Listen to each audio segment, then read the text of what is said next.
So my people, when Yoruba said, think Yoruba first, like they mean what they are saying, these people can put their political ambition aside as well as religion aside in order to make sure that they protect the interests of Yorubas as well as Yoruba land. So Yorubas have woken up and they have determined that there's nothing like Sharia establishment in Yoruba land, and they are working towards that. So recently, Yoruba Muslim leaders have declared that Ramadan will begin on Saturday, March 1st, 2025, breaking away from the long-standing tradition of waiting for the Sultan of Sokoto's official announcement. This means that Yoruba Muslims, they are going to start their Ramadan before the Muslims in the north. This really shows that Yorubas are really in charge of their land, because they don't want someone from another place, giving order in what is going to happen in Yoruba land. And they have also demonstrated that they are not slaves to Fulanis. According to Yorubas, they say that this move marks a shift in the tradition authority of the Sultan of Sokoto, who typically announces the start and the end of Ramadan. However, the Yoruba Nation Self-Determination Movement has denounced the Sultan's wish for Sharia law in Yoruba land, arguing that Islamic law does not require Yoruba Muslims to recognize the Sultan's authority. And as for now, there has been no official response from the Sultan of Sokoto regarding this independent declaration. So Yorubas have been reacting and they are in support of this movement, especially Muslims in Yoruba land. This to show you that Yoruba comes first before religion. My people, let's just listen to Mayego and hear what he has to say concerning this matter. If the controversial letter or declaration made by the Yoruba League of Alfas and Imams. Now that is religious, okay? So if you have been following, you probably must have come across people who have been taking sides. For example, those who believe that, the Sultan of Sokoto is the supreme head. They call him Amir of all Muslims in Nigeria. Now, there's an organization, all right? There's an organization that oversees the, the Islamic faith, Islamic faith and the followers in Nigeria, all right? From time immemorial, right? Somehow, Nigeria has been sort of like programmed in a way that the Fulanis, they are the owners of Islam, all right? So therefore, the organization that is meant to be overseeing the affairs of Muslims in Nigeria is, in perpetuity, is led by the Sultan of Sokoto. And until recent, and I can tell you the event that led to that too, okay? Until recently, people never really had, problems because they believe that it is the Sultan of Sokoto that usually would declare the time that they should all start fasting, the Ramadan, okay? But you see, when they started pushing this agenda of Sharia, it got some Yoruba. In fact, it actually started from the Northerners, okay, who never really sees the non-Fulanis as real Muslims.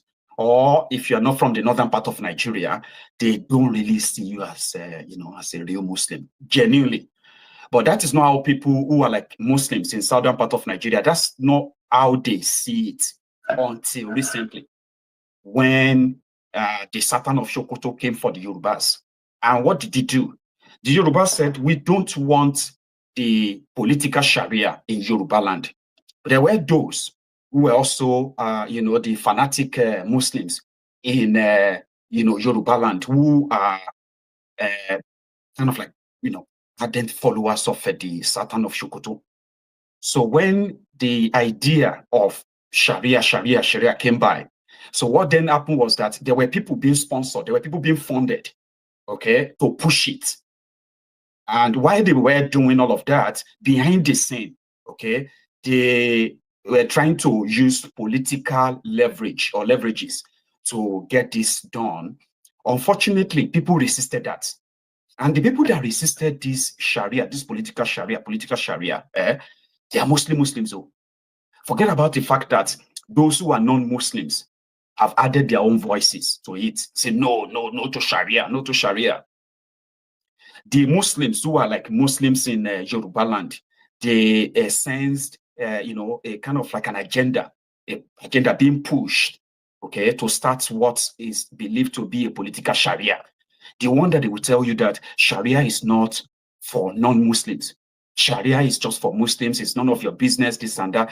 But experience have taught people that, no, that was how they started in northern Nigeria. They told people that their Sharia is not for non-Muslims. But we have evidence of non-Muslims who have been tried or threatened. We have seen non-Muslims who have been convicted in absentia by this supposed Sharia court. So because of that, right, it became a very big issue. And then the Sultan of Sokoto was like, he's so disappointed in the Yorubas. So they were now pushing the agenda like the Muslims in Yoruba land or in the southern part of Nigeria, that they are endangered. Meanwhile, like the Muslims in Yoruba land, for example, were like, what are you talking about? Like, what danger? Sure you get. Anyway, that kind of caused, level of division between those who are Yoruba Muslims that believes that they were not supposed to be listening to Sultan of Sokoto. But like I said, Nigeria is structured in a way that the Fulanis, they structured Nigeria in a way that pays them. So those of us from the southern part of Nigeria demanding for either restructuring or regionalism or the breakup of Nigeria and all of that stuff, right? So we are considered as a threat to this structure put together by these Fulani oligarchs. Now, in the hierarchy of the Fulanis in Nigeria, the Sultan of Sokoto, who is the grandson or great-grandson or great-great-great-great-great-grandson of the first terrorist in Nigeria, Uthman Danfodio, on record. See, no, I mean, what do you mean? I wanted to say no insult intended, but if you see it as an insult, well, maybe it is really intended, okay? So these Yorubas are now beginning to say, we need to cut ourselves off from this idea of whatever the Satan wants is what the rest of Yorubas, Muslims, and the rest of Nigeria must abide by. So because of this, when Yorubas vehemently rejected this idea of Sharia, this minority fanatics in Yoruba land, especially those ones from Ilorin, those ones from Ilorin who never really associate themselves with anything Yoruba, even though so many of them are speaking Yoruba, all right? So they call the Yorubas Elebo, Yorubas this, Yoruba, sure you get. So they aligned with their Sultan of Sokoto to disparage the Yoruba culture, Yoruba tradition, Yoruba's ways of life, and all of that stuff. They see themselves more as Fulanis than Yorubas. Now, this division in who should obey Satan or not Satan, right? That one is existing as we speak. However, the League of Imams in Yoruba land, they now came out and made an announcement. The announcement was that from the 1st of March, they were going to start the fasting, the Ramadan fasting. Again, don't forget, I gave you the background of why things seems to be going in a different direction right now. That's why I gave you that background. So that the Sultan of Sokoto should just control his own area, control your own area. Stay in Sokoto, control your Sahel border state, or stay in your Sharia state. You should not be commanding the rest of us outside your own jurisdiction. Because to us in Yoruba land, for example, right, we have the Obas, the royal fathers. And this Sultan of Sokoto is expected to be the royal father for them in Sokoto. Now, anything beyond that Sokoto can be whatever the arrangement is in northern Nigeria. That's their own problem, not ours. Or you see, this thing that I'm saying to you right now is considered as a blasphemy. Normal, if they grab me with this kind of ideology, right? they will ask them to stone me to death. Now, that is alien to my own culture. It's alien to my own tradition. It's alien to everything I hold dear as a Yoruba man. Now, but if I am a Muslim, there are some people who expected me to begin to act like I am a Fulani. Do you get that now? And whatever is associated with, what do you call it? Whatever is associated with Yoruba is considered secondary. And that is an insult to somebody like me. That because of your religion, then you have to put your religion because Muhammad told you that, or your religion taught you that, which is not true. That Muhammad is Arab. I am a Yoruba man. Now, if I adopt the religion of Islam, for example, now there is no way I am supposed to put whatever it is over my. Don't forget, I'm not a Muslim, so there are Muslims that will automatically disagree with me, but which is fine. It's fine, but it's an insult for anybody who is speaking Yoruba to look at me and say their own teachings is more superior to my tradition and my culture. Do you get that now? But there are people who want to believe that, and they are not just believing it; they are actually acting it. So this little kind of division now brought about, this face-off now. And what is the face-off? Everybody have to wait for the Sultan of Sokoto whenever there is going to be Ramadan. Okay, when I was a Muslim, you have to like wait for the moon. It's called moon sighting. So sometimes they wait for them in Saudi Arabia to sight the moon. And then they will say, we are going to start fasting tomorrow. But later, they felt like, people can't see, number one, time difference, right? Different continents. So people can't see the moon or sight the moon same time. Here you get now. So therefore, they now said that it is the Sultan of Sokoto that must see the moon. And when the Sultan of Sokoto sees the moon, he will now tell everybody, go and fast. There shouldn't be a problem ordinarily, but things are changing. People are beginning to see agenda to push religious division, religious war in Yoruba land. Now, those who are seeing that are being called, reactionaries. It's not that serious. It's not that serious. While others are pushing the agenda that nobody should ever question the Sultan of Sokoto, including you that are Yorubas who are not Fulanis. Now, that's an insult. I'm not blaming you if you're a Yoruba man that sees your Sultan of Sokoto as your Amir. Your religion says so, Abi, so fine. But I'm a Yoruba man. I don't give a shit about Sultan of Sokoto. I am not expected to give a shit about him. Do you understand? Now that I don't give a shit about him, that simply means that he has no right to trample on my own culture and tradition because of his religion. You see it both now, right? So now the League of Imams are now saying, they don't need any sighting of moon, sighting of moon.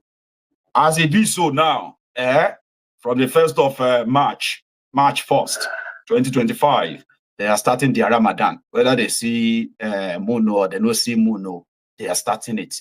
So that in itself is the latest controversy of people, where people believe that people are trying to break away from the old tradition of this Sultan of Sokoto is the most, this is this or that. Like, what the heck? So I have seen that, I've seen their reactions, and I've been like monitoring the back and forth and all that. Some people are already saying that whatever the Sultan says is what they are going to do. They don't know any League of Imams or whatever, which is fine.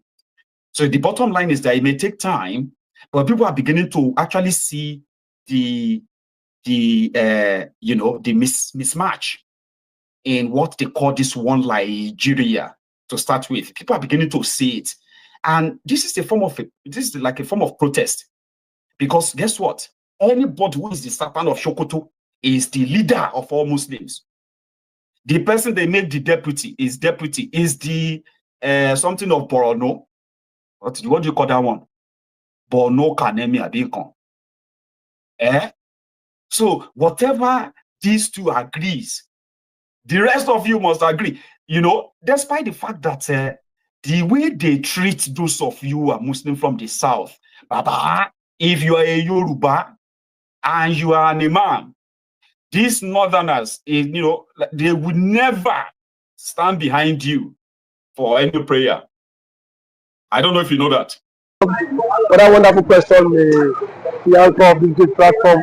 First and foremost, I want to say, Samoneka has come out to say, or has outlined countless times that he said that the Nigerian government cannot win Biafra with a barrel of gun for the second time. Now when he said that, see, Nigerian government cannot win Biafra with a barrel of gun, it means that nobody needs to die for them to exit Nigeria. Now, Ojukwu fought Biafra in a different dimension. Now, nnamdikanu did it via his own dimension. So Ekpa is taking it globally. And now, we've seen world body recognize Biafra.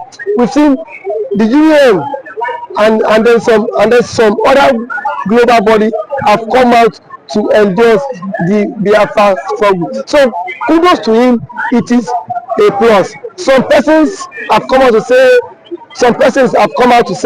that Samoneka should be discredited, the likes of Ohanes Ndigbo and that of the Southeastern governors. But my question is that you said Samoneka should not be taken serious. Then who should be taken serious? The government who is not willing to protect our people? Is it the people who have refused to speak up when the Igbo man has been marginalized in the country? Is it the same governors who have become a tools in the hands of their Fulani master? So for you to even have a character like Samoneka and nnamdikanu to have come out to say enough is enough, that we are tired of this contraption called one Nigerians. It shows that these people have this mindset that, see, they can no longer be the slave. So for him to have even gone as far as to hire lobbyists that will speak on behalf of Biafra in the world in the UN summit, to me it's a plus, and that alone, the voice of Biafrans will be heard globally, and the voice of an Igbo man is also being heard globally. Now let me take it back the line. When Sultan Sudan and Kanu'S Sudan wanted parted ways, nobody killed each other. Nobody go through the route of violence. It was done amicably. So Samoneka is doing it amicably for him to convince world leaders that this thing is possible. And why the government of the day, the present government of Nigeria, are not seeing it that way.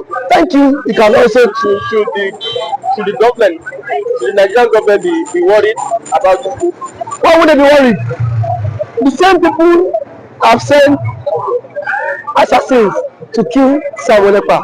Now only he has escaped. So see, one thing about it is that the government of the day, they are panicking. There's panic. You know what it is now? Say a particular tribe, a major tribe, to exit your country. You know how an Igbo man is. You know the investment of an Igbo man is in the country. Now imagine in Nigeria without an Igbo man. Let's just imagine that. I mean, dominance.